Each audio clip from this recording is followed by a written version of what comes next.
여러분, 테슬라 최근에 진짜 큰 딜이 있었죠? 포드와 GM이 테슬라의 충전 규격인 NACS를 표준으로 삼았습니다. 그런데 지금 더 큰 게 남았습니다.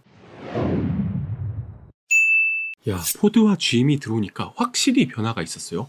트리튬, 캠파워, NL, 엔비르 스파크뿐만 아니라 메이저 브랜드인 EV고와 블링크 차징 등이 최근 테슬라의 충전 규격인 NACS 커넥터를 탑재하겠다는 빅뉴스를 발표했어요. 그런데 아직 진짜 큰 녀석이 남아있어요. 바로 차지 포인트입니다. 차지 포인트 같은 경우는 이제 완속 충전, 그러니까 집에서 충전하는 충전기로는 점유율이 무려 73%. 다른 플레이어들이 빠르게 따라붙고는 있지만 어쨌든 독보적인 녀석이었단 말이죠. 그런데 이 차지 포인트가 결국 테슬라의 충전 커넥터로 EV 충전기를 만들어주겠다. 다른 말로 하면 테슬라의 생태계에 편입되겠다. 자, 이건 정말 큰 뉴스였어요.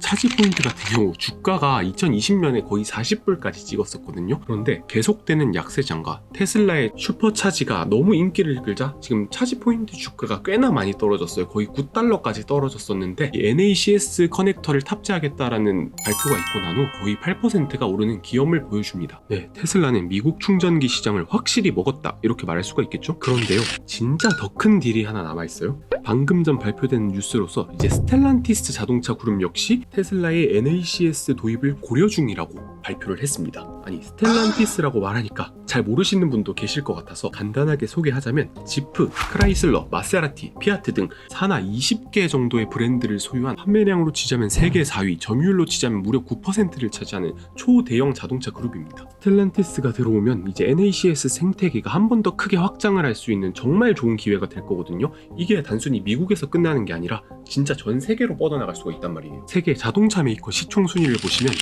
비아디는 중국 기업이니까 제외하고요. 포르쉐, 벤츠, BMW, 페라리 이런 럭셔리 브랜드들, 그러니까 판매량이 그렇게 많지 않은 브랜드들을 빼고 나면 사실상 다 먹었다고 봐도 돼요. 일본차, 중국차, 럭셔리 브랜드를 제외해버리니까 별로 남는 게 없죠? 아마 스텔란티스 같은 경우는 99%이 NACS 표준 규격을 선택할 겁니다. 자, 그렇다면 이제 남는 게 딱 하나, 폭스바겐입니다. 솔직히 폭스바겐은 좀 오래 버틸 거예요. 왜냐면 이 폭스바겐의 자회사인 일렉트리파이 아메리카가 이제 좀 밀어주는 게 CCS라는 표준 규격인데 몇 년 안에 이제 NACS를 쓰겠다 이렇게 공언하지 않을까요? 어찌됐건 이 스텔란티스도 NACS를 쓴다면 이 미국뿐만이 아니라 진짜 글로벌로 뻗어나갈 수 있는 아주 큰 발판을 마련했다고 봐도 무방할 겁니다. 테슬라 투자자분들은 또 궁금한 게 생기실 거예요. 충전 사업이나 슈퍼차저로 돈을 얼마나 벌까? 자료를 정말 찾기 어려웠는데 21년도에 골드만삭스에서 추산한 자료가 있더라고요. 이거는 오피셜로 밝히지 않아서 정확하진 않을 수도 있다. 먼저 밝히겠습니다. 표를 보시면 2021년 기준 대략 25,000개 슈퍼차저가 있고 하루에 전기차를 5대 충전한다는 가정에서 나온 게 바로 4억 7,900만 달러의 수익이었습니다.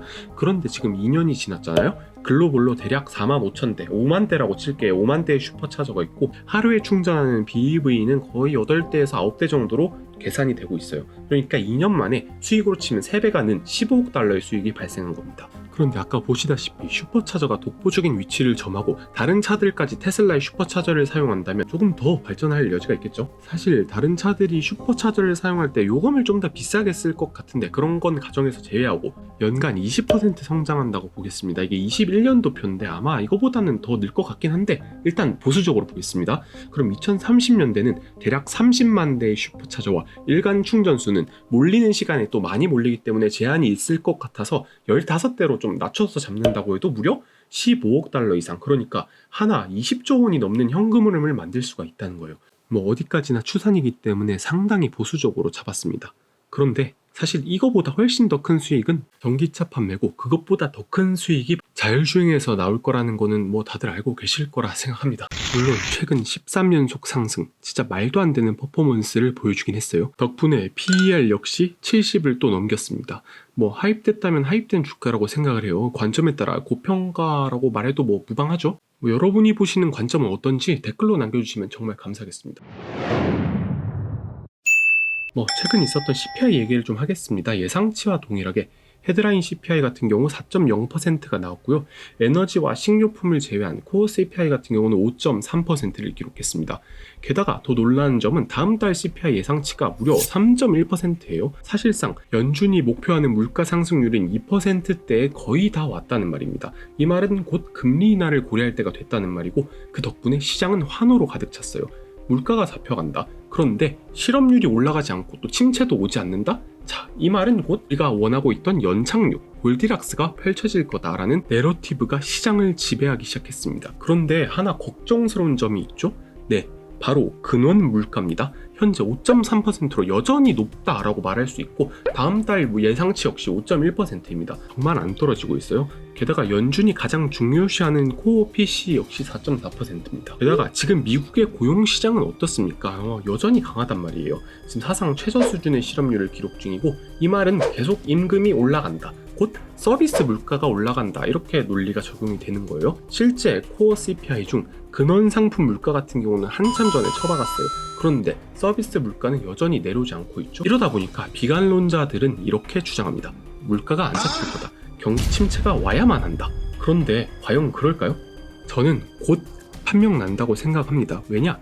CPI에서 가장 중요한 게 주거비예요. 비율로 보시면 무려 40%가 넘는 걸 확인할 수가 있습니다. 실제로 이번 달 코어 CPI 5.3% 중에 뭐가 이 5.3%를 구성했냐라고 보니까 대부분이 주거비였습니다. 거의 80%인데 이게 또 웃긴 게 미국 상업용 부동산은 지금 동실투성이고 건설 경기가 약간 살아났다고 해도 미국 주택 시장이 영 좋지 않거든요. 그런데 CPI에 반영된 주거비 보면 하락이 전혀 반영이 안 되고 있죠. 이건 최근 CPI 산정 방식을 바꿔서 반영이 늦는 감이 있는데 확실한 결과값이 있습니다. 정해져 있어요. 어떻게 되느냐? 자, 20개 도시 주택 가격을 추적하는 이 지수를 겹쳐보니까 네, 엄청 떨어졌죠? 곧 임대료 하락분이 반영이 될 거예요. 제가 몇 달 전부터 올해 상반기부터 반영이 될 것이다 라고 말하고 있는데 아마 2달 내로 비관론자들이 항복할 정도의 코어 CPI 하락 역시 보여줄 거라고 생각을 합니다. 최근엔 낙관론자들이 힘을 훨씬 더 얻고 있는데 그게 대표적으로 넷플리시 센티먼트라는 지수로 어느 정도 증명이 됐습니다. 이게 뭐냐면 개인 투자자 및 전문 투자자들의 심리 지수를 나타낸 거예요. 이게 높을수록 시장이 오를 것이다 라고 낙관적으로 보는 건데 작년 약세장쯤 보시면 거의 2008년도 금융위기급의 심리적 약세를 보였습니다. 다들 기억하시죠? 거의 공포영화 수준이었잖아요, 분위기가. 바닥인 줄 알고 사는 놈들 지하실 구경하게 될 겁니다. 진짜 대부분의 경제 지표들이 경착륙, 경기 침체를 예상했지만 시장은 불안의 벽을 타고 올랐어요. 그리고 벽을 타고 오르는 수준이 아니라 아예 랠리를 만들기 시작했어요. 어떤 게 랠리를 만들었을까요? 네, 바로 챗 GPT로 시작된 이 AI 내러티브였어요. 실제로 올해 S&P 같은 경우 12%가 올랐는데 빅테크 7종목을 제외하면 단 3% 정도밖에 안 올랐습니다. 심지어 나임이라는 전미 액티브 펀드 매니저 협회가 보고한 이 심리 변화에서도 이런 추세가 돋보여요. 많이 올라왔어요. 펀드 매니저들 역시 지금 지수를 이겨야 된다는 압박을 받고 있을 거예요. 이게 의미하는 게 뭐냐? 결국 펀드 매니저들이 이번 빅테크 랠리에 계속 기름을 부었다는 겁니다. 실제로 펀드 자금들이 다시 올해 초부터 빅테크로 많이 유입이 되고 있다는 소문은 파다했거든요. 이렇게 올려놓고 자기네들은 빠져나갈 수도 있겠지만 이 랠리가 그렇게 짧게 끝나진 않을 거라는 생각은 또 드네요. 자, 2022년 하락장을 보시면 S&P 기준 마이너스 25% 떨어졌고 대략 282일 정도의 베어 마켓이 있었습니다.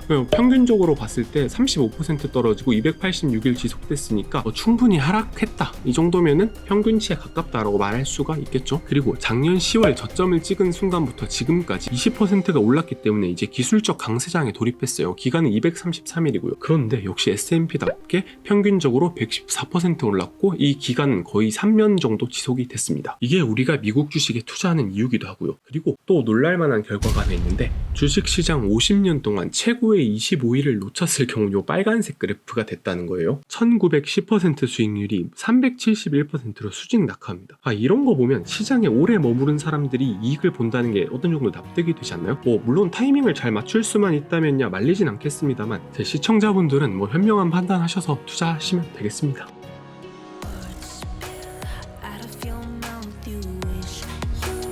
someone else I'm